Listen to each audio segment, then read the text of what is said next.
morning. Welcome to another sermon from the Gardner Lane Church of Christ. Today I'd like to talk with you for a few moments on the subject of lessons from the wilderness. I want us to think about some things regarding the wilderness. When you think about this generation, our lives, what we're going through right now, parallels to what the Israelites went through many thousands of years ago. They were set free from the bondage of slavery in Egypt, and they went on their way to the promised land, and before they arrived there, they had to wander in the wilderness for some 40 years. We see that we're set free from sin. We are on our way to heaven, to the promised land, but as we're in the middle of all this, we understand that we are wandering in the wilderness as well. The wilderness is used in the Bible many times for greater things. We see that David, as he was fleeing King Saul, that he was in the wilderness for a period of time. We also see Jesus was in the wilderness for some 40 days and 40 nights. When we talk about this, one of the first things we want to deal with is characteristics of the wilderness. We see there were three travel narratives during this time. First of all, there was that of Egypt to Sinai in Exodus chapter 13 through chapter 19. Then they came to Sinai. And from there we see the rest of the book of Exodus, all the book of Leviticus, and the first 10 chapters of the book of Numbers deals with this first travel narrative. Also, we see a second travel narrative, and that is Sinai to Kadesh. In Numbers chapter 11 and 12, we see there, this is the first staging area as they're getting ready to go into the promised land. They send out the 12 spies, and 10 of them come back saying, no, we can't take the land at all. And Joshua and Caleb, they come back and say, yes, we can take it. So that's the staging area of the second travel narrative. And then the third is found from Kadesh to the Transjordan, where they spend some 38 years and 9 months as they are wandering in the wilderness. This is the new staging ground for them. This is how we see God is trying to teach them and train them here at this time. One of the characteristics of the wilderness is that it was terrifying. We see in Deuteronomy chapter 8 and in verse 15, it says, who led you through the great and terrifying wilderness with its, and I have underlined there, fiery serpents, and scorpions, and thirsty ground where there was no water, who brought you water out of the flinty rock. See people at this time that were worried about maybe what was in their bedding. Maybe a scorpion was in their bedding. We don't worry too much about that today. Maybe we did 100, 150 years ago, maybe out in the country. But today we don't go in and check all the covers to make sure that a scorpion's not in there. At least where I live, it doesn't happen. Also, we see there were fiery serpents. We see the fiery serpents biting them at one time as they were complaining. And of course, we see that, I think the idea here is that the bite sort of was fiery in a way. And certainly they didn't want to go through that. And also people were trying to kill them. And of course, we see in the threat of the enemies, there are people that want to kill you. When my family members were in World War II, my dad and my uncles were in World War II, they had always somebody just trying to kill them almost every day.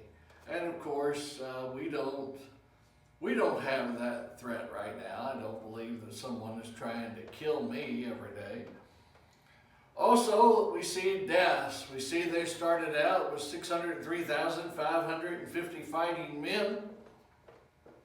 They end up with 2, so 603,548 died in the wilderness. You sort of divide that out over 40 years, and you see that maybe 40 people a day were dying, and they were having funerals for 40 people.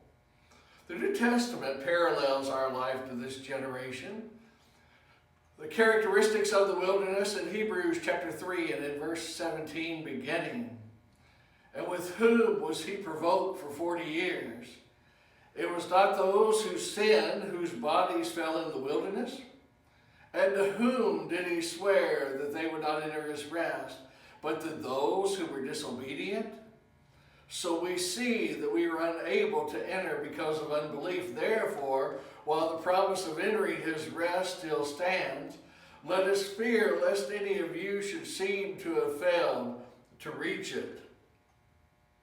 These people, just the simplest part of this text here is these people just didn't learn what they were supposed to learn. What is so terrifying about this life that we're living in right now? Is it financial? Is it the virus? Is it shootings? No, what I want you to see is the fiery serpent. The real fiery serpent. The one that can inflict spiritual pain on you and inflict spiritual pain on you today.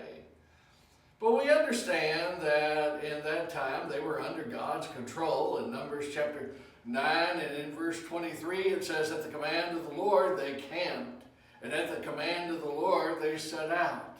And they kept the charge of the Lord at the command of the Lord by Moses. God was orchestrating their circumstances even as they were in this terrifying and difficult place, with a pillar of fire, with a pillar of cloud.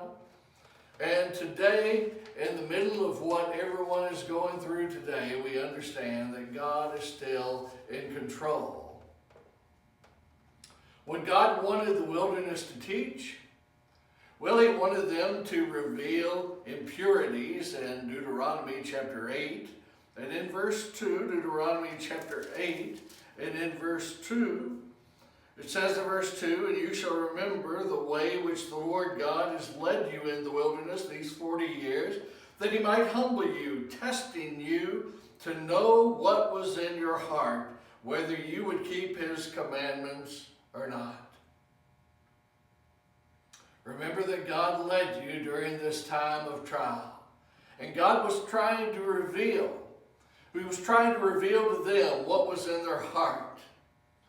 What kind of impurity is in your heart today? What type of impurity has been in your heart over the last 6 months? Maybe it's that of worrying about the virus, maybe worrying financially, maybe even worrying about the election that's coming up. There's a lot of things that you can worry about, and you're gripped by worry. People who go through hardships understand these things better, though. In Deuteronomy and in chapter 8 and in verse 3 through 6, it says in verse 3, and he humbled and let you be hungry, and fed you with manna, which you did not know, nor did your father know, that he might make you understand that man does not live by bread alone, but man lives by every word or everything that proceeds out of the mouth of the Lord. Your clothing did not wear out on you, nor did your foot swell these 40 years. Thus you are to know in your heart that the Lord your God is disciplining you, just as man disciplines his son. Therefore you should keep the commandments of the Lord your God, to walk in his ways and to fear him. Through hardship, he's saying, I want you to keep my word.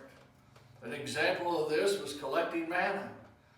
They had a certain way to do this. They would collect it every day, and the day before the Sabbath day, they would collect double.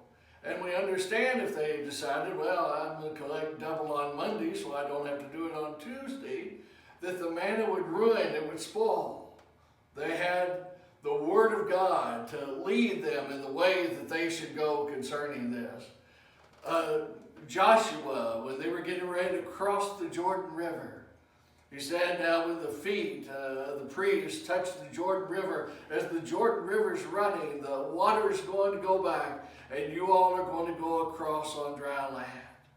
And after they went across on dry land, we see that they went to the city of Jericho, and there for 7 days they marched around the city of Jericho some 13 times, and the walls came down.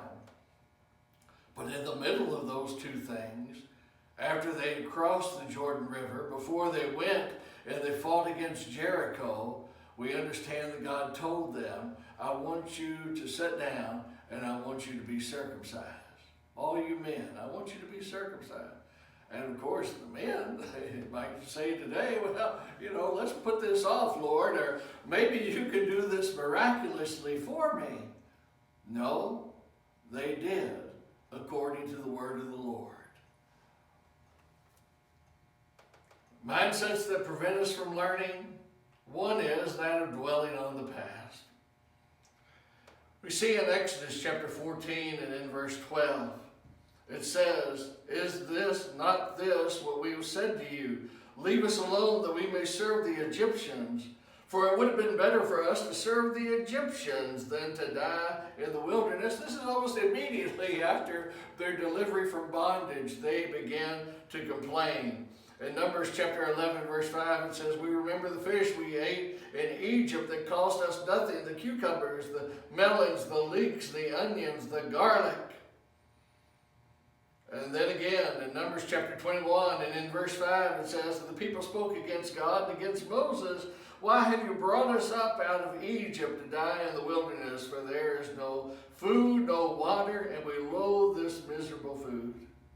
The Hebrew for grumble or complain is the word lun. And the word lun means basically a dwelling. We find in Exodus chapter 28 and in verse 11 it says, and he came to a certain place and stayed there that night. You see where that's underlined there. Stayed there that night. That's the word, the Hebrew word lun.